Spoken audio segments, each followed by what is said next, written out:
Welcome back to our channel. Today, we're diving into a topic inspired by Dr. Myles Munroe, a man who understood relationships. We're uncovering 8 things that often come out of the mouth of a cheating woman in a relationship. Now fellas, I'm not saying all women are like this, but you know how we do, we gotta keep our eyes open. Ladies, if you're guilty of any of these, it might be time to check yourself. Now this first one, "we're just friends," is a classic. But seriously ladies, when you're constantly talking about this friend of yours and it's always, "Oh, it's nothing, he's just a friend," we see right through that. See, Dr. Munroe always said that communication is key in a relationship. And when you're hiding things, when you're downplaying a connection with someone else, it creates a wall between you and your partner. It's like you're building a case, brick by brick, and trust me, that case is gonna crumble sooner or later. Now, there's nothing wrong with having friends, male or female. But when you're in a committed relationship, you gotta be mindful of the boundaries. You gotta be respectful of your partner's feelings. If you're constantly texting this friend, meeting up with them alone, and then brushing it off as nothing, you're playing with fire. And let me tell you, fire is hot. You're gonna get burned. And fellas, if you're hearing this line a little too often, you gotta pay attention. Don't be afraid to ask questions. Don't be afraid to trust your gut, because sometimes that friend is a little too friendly, if you know what I mean. Remember, a relationship is built on trust.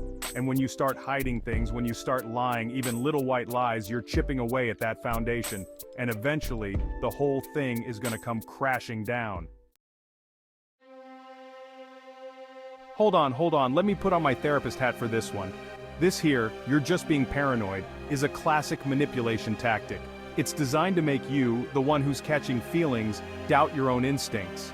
See, when a woman's doing something she knows she ain't supposed to be doing, she starts getting real sensitive when you start asking questions. You ask her who she's texting, she turns it around on you, says, "You don't trust me? You think I'm out here doing something wrong?" Now fellas, I know it can be hard, but you gotta trust your gut. We're not stupid, we can sense when something's off. It's like that sixth sense we got, like when you know your team's about to lose, but you can't quite put your finger on why. If you're getting that feeling, something's probably up. And let me tell you something else, ladies, trying to make a man feel crazy for having feelings, that's low. You need to be owning up to your actions, not trying to gaslight your partner into thinking they're the problem. If you're the one who's stepping out of line, own up to it.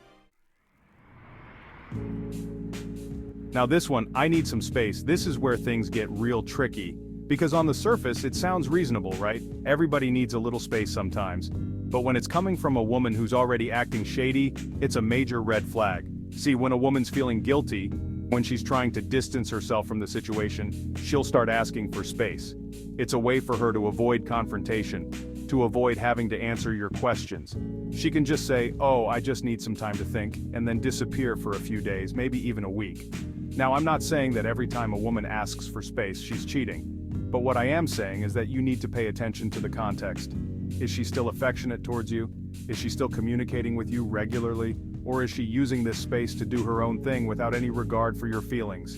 If she's asking for space, give it to her, but don't just sit around waiting for her to come crawling back. Chapter 4. You're too controlling. This one right here, "you're too controlling," is a classic deflection tactic. It's like when you're playing basketball and you get called for a foul, but you try to convince the ref it was a charge. You know you did something wrong, but you're trying to shift the blame onto the other person. Now let's be clear, there are some men out there who are controlling. They want to know where their woman is every minute of the day, who she's talking to, what she's wearing, and that's not cool. A woman's got to have her own life, her own independence. But a lot of times when a woman's cheating, she'll start accusing her man of being controlling in order to justify her own actions. Chapter 5. I'm working late. Now, this one here is as old as time itself. It's the go-to excuse for everything from missing date night to sneaking out for a rendezvous with the side piece. And let me tell you, it's more common than you think. See, when a woman's cheating, she needs a cover story. She needs an excuse to be gone for hours on end without raising suspicion. And what's more believable than saying she's working late?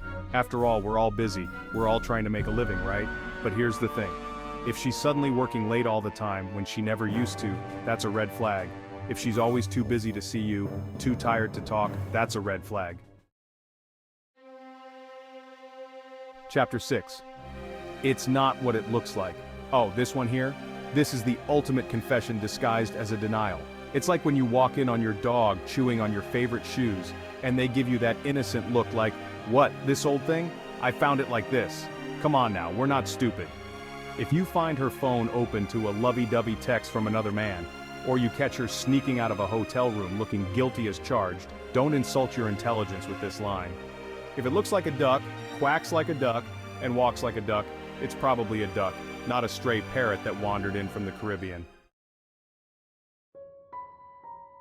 Chapter 7. You don't trust me. Now, this one here is a low blow. It's an attempt to guilt you into backing off, to make you feel bad for even questioning her actions. It's like when you call a child out for eating cookies before dinner and they start crying about how you never let them have any fun. See, trust is the foundation of any relationship. Without trust, you got nothing. And when a woman feels like that trust is being threatened, her first instinct is to defend it, even if it means playing the victim. Now there's a difference between being suspicious and having legitimate concerns.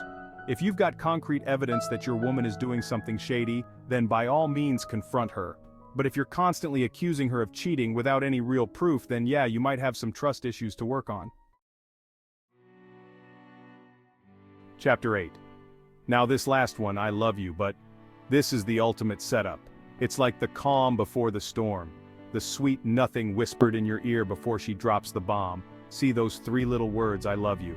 They hold so much power. They can make you feel like you're on top of the world, like you can conquer anything.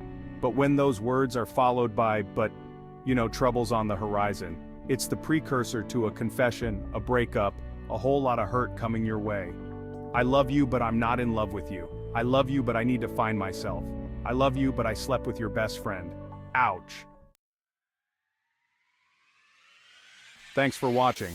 If you found this video helpful, don't forget to like, comment, and subscribe.